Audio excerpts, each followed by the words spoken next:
मैं 18 साल का हूँ। इसी साल मेरी एज 18 साल की हुई है और मैंने अपने बर्थडे वाले दिन अपनी इन्वेस्टिंग जर्नी शुरू कर दी थी। अगर रियल सेंस में बताऊँ तो मैं अपनी इन्वेस्टिंग जर्नी बहुत पहले से कर रहा हूँ, लेकिन ऑफिशियली मैं अपने अकाउंट से करना मैंने अपने 18 बर्थडे से शुरू किया है। इससे पहले मैं अपने पापा, भाई और दीदियों के अकाउंट से ही सारी इन्वेस्टिंग करता था, लेकिन अब ऑफिशियली मैं अपने अकाउंट से करता हूँ। लेकिन हाँ, कोई मैंने लाखों की इस SIP शुरू नहीं करी है। मैंने 500 से अपनी एक SIP शुरू करी है। मैं नॉर्मल मिडिल क्लास घर से आता हूँ, जहाँ पे पैसे काफ़ी इंपॉर्टेंस रखते हैं। कभी ऐसा नहीं रहा कि काफ़ी ज़्यादा यानी कि अबंडेंस वाली चीज़ भी नहीं है। हमेशा ट्राई करता रहा हूँ कि जितना ज़्यादा इन्वेस्ट करूँ, क्योंकि बचपन से ही पैसे बचाने का काफ़ी शौक रहा है मुझे। बचपन से ही काफ़ी ज़्यादा अच्छा सेवर रहा हूँ मैं। एंड जब से मार्केट के बारे में पता चला तब से इन्वेस्टिंग भी काफ़ी अच्छे लेवल पे शुरू करी मैंने। एंड मुझे ये ऐसा लगता है कि अगर मैं इन्वेस्टिंग शुरू कर सकता हूँ ना, तो कोई भी इन्वेस्टिंग शुरू कर सकता है, क्योंकि ऐसी कोई भी कंडीशन नहीं लगती मुझे कि आप इन्वेस्टिंग नहीं शुरू कर सकते हो।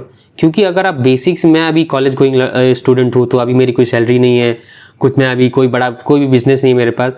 जस्ट जो भी मुझे मिलते हैं, पॉकेट मनी मिलती है, उससे जितना मैं सेव कर सकता हूँ उससे मैं इन्वेस्टमेंट करता हूँ। एंड उसके बावजूद अगर मैं इन्वेस्ट कर पा रहा हूँ तो आप तो मुझसे ज़्यादा बेटर कंडीशन में होंगे। और अगर आपके पास जॉब है तो आप तो आराम से सेव कर सकते हो। लेकिन स्टिल अगर उसके बावजूद भी अगर आप इन्वेस्टिंग नहीं कर रहे हो, तो मे भी शायद आप एक्सक्यूजेस बना रहे हो, आप बहाने बता रहे हो खुद को कि नहीं यार मैं अभी नहीं कर सकता। लेकिन अगर मुझे लगता है ना कि अगर आप इन्वेस्टिंग को रियल में समझते हो, इन्वेस्टिंग को इंपॉर्टेंस देते होगे अपनी लाइफ में, तो आप कभी भी इन्वेस्टिंग शुरू करने में लेट नहीं करोगे। एंड हम सब नॉर्मल मिडिल क्लास घर से आते हैं, पैसे बहुत लिमिटेड होते हैं, लेकिन सपने बहुत ज़्यादा रहते हैं हमारे पास। एंड मैंने भी अपनी इन्वेस्टिंग जर्नी ही 500 रुपये से शुरू करी है। मेरी 500 की SIP कटती है। पर मैं पहले सोचता था कि यार 500 से क्या ही होगा। एंड रियल देखा जाए तो 500 क्या ही होता है। अगर आप कहीं भी बाहर जाते हो तो 500 बहुत ईजिली खर्च हो जाते हैं। लेकिन मैंने ये नोटिस किया कि मेरे पास मे भी अभी अमाउंट छोटा है, लेकिन मेरे पास टाइम बहुत है। तो जब मैंने इस कैलकुलेशन को किया, जब मैंने SIP कैलकुलेटर किया, तो मैंने अपना अमाउंट तो 500 ही रखा, लेकिन मैंने अपना टाइम होराइजन काफ़ी लंबा रखा। तब मुझे समझ में आया कि यहाँ पे इन्वेस्टिंग में टाइम का काफ़ी मैटर है। टाइम एंड पेशेंस का गेम होता है इन्वेस्टिंग। मेरा अमाउंट छोटा है, लेकिन अगर मैं टाइम काफ़ी रख रहा हूँ तो मैं काफ़ी अच्छे पैसे बना पाऊंगा। एंड ये तो मैं मिनिमम हूँ, क्योंकि मैं अभी 500 कर रहा हूँ एंड मुझे पता है जैसे जैसे मेरे पास इनकम आएगी मैं बहुत अच्छे लेवल पे इन्वेस्टिंग करूंगा। मेरा सेविंग परसेंटेज मैं 50-60% रखूंगा, तो मैं बहुत अच्छे लेवल पे इन्वेस्टिंग कर पाऊंगा। कि अभी भी मेरे पास जितना है मैं उससे इन्वेस्टिंग कर रहा हूँ। तो इससे मुझे एटलीस्ट इतना तो मेरे पास हो रहा है नहीं कि मैं अपनी एक हैबिट बना रहा हूँ, इतना तो हो रहा है कि मैं इन्वेस्टिंग जरूर करूंगा, कभी इन्वेस्टिंग छोड़ूंगा नहीं। क्योंकि अभी जब मेरे पास कुछ नहीं है तब मैं इन्वेस्टिंग स्टार्ट कर सकता हूँ, तो आगे जब मेरे पास सब कुछ होगा तब तो मैं इन्वेस्टिंग करूंगा ही करूंगा। एंड मेजॉरिटी लोग क्या करते हैं, वो सोचते हैं कि यार जब मेरे पास ज़्यादा पैसे होंगे ना तब मैं अपनी इन्वेस्टिंग शुरू करूंगा। लेकिन मैं थोड़ा सा उल्टा सोचता हूँ। मुझे ऐसा लगता है कि मेरे पास जितना भी है मैं उससे स्टार्ट करता हूँ। पहले मेरे पास जितने भी पैसे आते हैं मैं पहले उसके बाद जितना मुझे इन्वेस्ट करना होता है मैं उतना इन्वेस्ट कर देता हूँ। एंड उसके बाद जो मुझे खर्चे करने होते हैं उतना खर्चा करता हूँ। हाँ, मुझे पता है उसके बाद में थोड़ा अपने खर्चे कम करने पड़ते हैं, लेकिन ये मेरे ख्याल से ज़्यादा अच्छा ही है कि अभी से मैं अगर थोड़ा सेव करने लग रहा हूँ एंड अभी से मेरे कम खर्चा करने की आदत बन रही है, सेव करने की ज़्यादा आदत बन रही है, तो मुझे ऐसा लगता है कि मेरे लाइफ में काफ़ी पॉजिटिव इम्पैक्ट ही आएगा। एंड हाँ, थोड़ा बहुत कभी कभी दिक्कत होती है कि मन होता है कभी खर्चा करने का, लेकिन नहीं करते हैं। ये मुझे लगता है ना एक डिसिप्लिन बिल्ड करेगा। एंड कोई भी चीज़ इतनी ईजी नहीं होती है, अगर कुछ करना है तो कुछ ना कुछ तो सहना ही पड़ता है। तो मुझे ऐसा लगता है कि इन्वेस्टिंग के लिए कुछ भी सहना पड़े वो अच्छा ही है। जितना भी आप इन्वेस्टिंग कर सकते हो आपको उतनी इन्वेस्टिंग करनी चाहिए, क्योंकि इन्वेस्टिंग से बेस्ट कुछ नहीं है दुनिया में। क्योंकि मुझे ऐसा लगता है अगर मैं आज 500 सेव नहीं कर सकता तो आगे मैं 5 लाख, 50 लाख, 5 करोड़ कैसे मैनेज करूंगा। क्योंकि ये अमाउंट का मैटर नहीं है, ये मेरे माइंडसेट का, मेरी हैबिट का है। क्योंकि अगर मैं आज 500 मैनेज नहीं कर पाऊंगा तो जब मेरे पास 5 करोड़ होंगे तब भी मैं मैनेज नहीं कर पाऊंगा। क्योंकि नो मैटर कि आपके पास कितने पैसे हैं, अगर आप यहाँ से स्ट्रांग नहीं हो तो आप पैसे नहीं मैनेज कर सकते। क्योंकि मैंने बहुत से लोगों को देखा जिनके पास पैसे बहुत होते हैं लेकिन वो उन्हें मैनेज करना नहीं है तो अपने सारे पैसे गंवा देते हैं। एंड मैंने बहुत से लोग ऐसे भी देखा जिनके पास पैसे तो बहुत कम होते हैं लेकिन उन्हें पैसे मैनेज करना आता है, तो वो अपनी लाइफ बहुत अच्छी जी लेते हैं, रिटायरमेंट कॉर्पस बहुत अच्छा बना लेते हैं। तो यहाँ पर डिफरेंस आता है ना आपकी हैबिट्स का। एंड मैं वही अपनी अच्छी हैबिट्स बनाने का ट्राई कर रहा हूँ। एंड चैनल के थ्रू आपको भी ट्राई करता हूँ कि आप भी सीखो, आपको बताता हूँ कि मैं क्या कर रहा हूँ एंड चाहता हूँ कि आप भी वो करें, आप भी अपनी फाइनेंशियल लाइफ काफ़ी अच्छे लेवल पर अचीव करें। तो मैं क्या करता हूँ, सिंपल सा, मैं पर मंथ ट्राई करता हूँ कि मैं 500 से 1000 रुपये बचा सकूँ।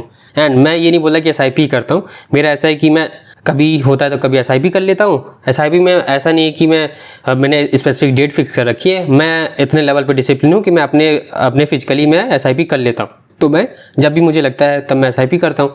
या कभी कभी होता है कोई मुझे डायरेक्ट स्टॉक अच्छा लग गया, जो मुझे अच्छी समझ में आया कि मुझे लग रहा है कि उसकी वैल्यू अच्छी है, तो मैं उसमें कभी कभी डायरेक्ट स्टॉक भी बाय कर लेता हूँ। लेकिन अगर आपको समझ नहीं आता तो आप SIP शुरू कर सकते हो। एंड मैं ना कोई परफेक्ट स्टॉक ढूंढने में टाइम ज़्यादा बर्बाद नहीं करता। मैं हमेशा ट्राई करता हूँ कि थोड़ा सा अच्छी कंपनी हो।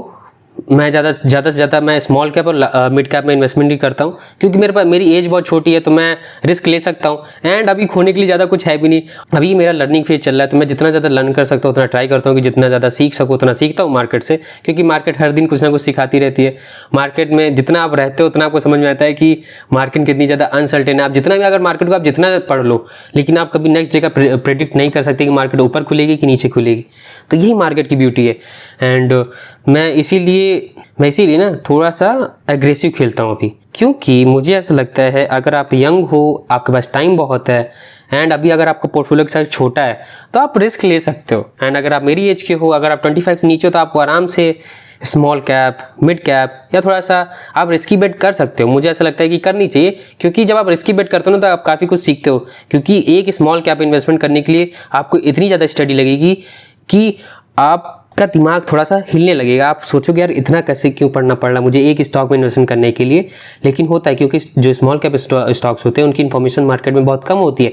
अगर आपको किसी लार्ज कैप इन्वेस्टमेंट करनी है तो उसमें ज़्यादा दिमाग नहीं लगता, क्योंकि ये सारा डेटा पहले से अवेलेबल है। बस जाओ थोड़ा बहुत देखो, उसकी वैल्यूएशन बस देखना होता है कि अगर वैल्यूएशन सही है तो इन्वेस्टमेंट कर दो, क्योंकि उसमें फंडामेंटल का कुछ होता ही नहीं। लेकिन स्मॉल कैप स्टॉक में फंडामेंटल बहुत होते हैं, क्योंकि आपको पता नहीं कि वो कब ऊपर चले जाए कब नीचे चले जाए। और मैं सिर्फ पैसे इन्वेस्ट नहीं करता, मैं अपना पैसे के साथ अपना टाइम भी इन्वेस्ट कर रहा हूँ, क्योंकि मैं पर्सनल लेवल पे पर डे मार्केट को देखता हूँ, मार्केट को रोज़ ऑब्जर्व करता हूँ, एंड रोज़ थोड़ा थोड़ा मार्केट के बारे में सीखने का ट्राई करता हूँ कि पता चल जाए कि हाँ मार्केट कैसे काम कर रही है। इवन तो ये पॉसिबल नहीं कि आप समझ सको कि मार्केट पूरी तरह कैसे वर्क करती है, स्टिल मैं जितना ज़्यादा समझ सकता हूँ उतना समझने का ट्राई करता हूँ, उतना मैं मार्केट को ऑब्जर्व करता हूँ। क्योंकि मुझे ऐसा लगता है ना कि जितनी ज़्यादा आप मार्केट में नॉलेज लोगे और जितना ज़्यादा मार्केट में एग्जीक्यूट करोगे, जितना ज़्यादा मार्केट में रहोगे, उससे ना आपका रियल एक्सपीरियंस बनता है, उससे ना आपकी रियल ग्रोथ होती है। एंड सिर्फ वीडियो देखने से कुछ नहीं होता। मैंने भी स्टार्टिंग में बहुत सारी यूट्यूब की वीडियो देखी थी।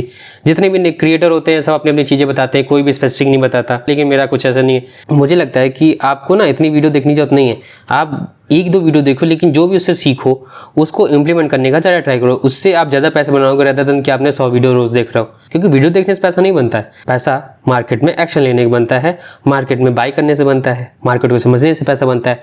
सिर्फ वीडियो देखोगे तो नहीं बनता है। एंड एक चीज़ ये ट्राई करिएगा कि अपने अंदर कंसिस्टेंसी बहुत लगेगा। मैं एक महीने इन्वेस्ट करके बहुत खुश नहीं होता हूँ, मैं हमेशा ट्राई करता हूँ कि हर महीने में कंसिस्टेंट लेवल पे जितना भी मेरे पास सेविंग हो जाए उतना मैं इन्वेस्ट करता रहूँ। क्योंकि ना मार्केट में टाइम एंड कंसिस्टेंसी मैटर करती है।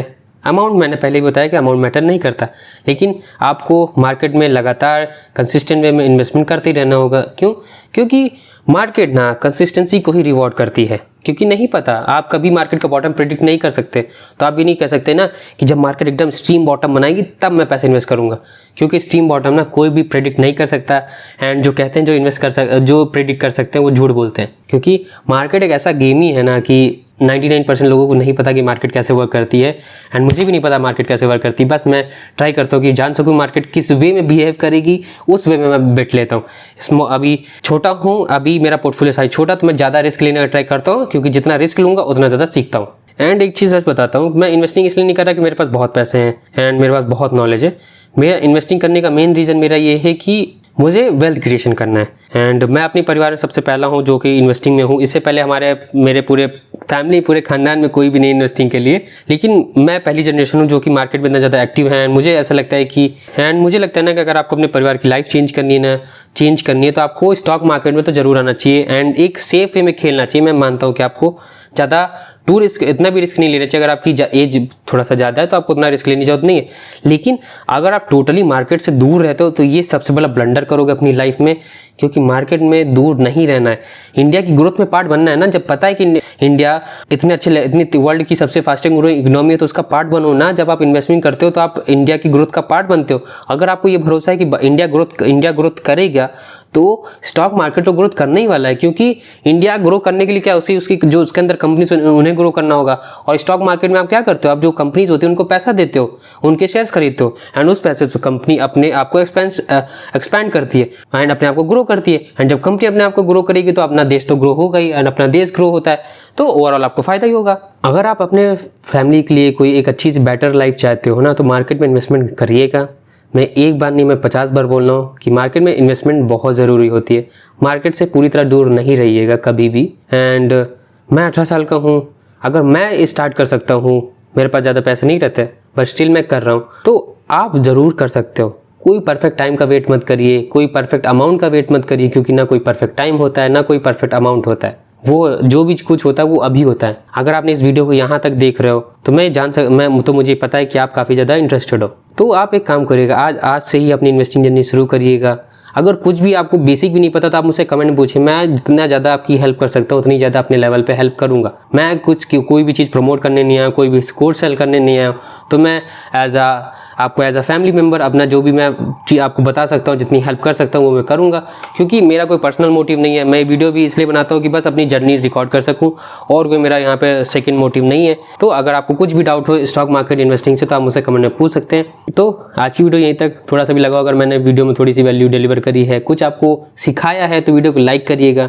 कोई भी सजेशन हो पॉजिटिव नेगेटिव कमेंट में दीजिएगा, को क्या अच्छा नहीं लगा है, क्या अच्छा लगा है, क्या मैं इंप्रूव कर सकता हूँ। तब तक के लिए this side Ankit Singh signing off, bye.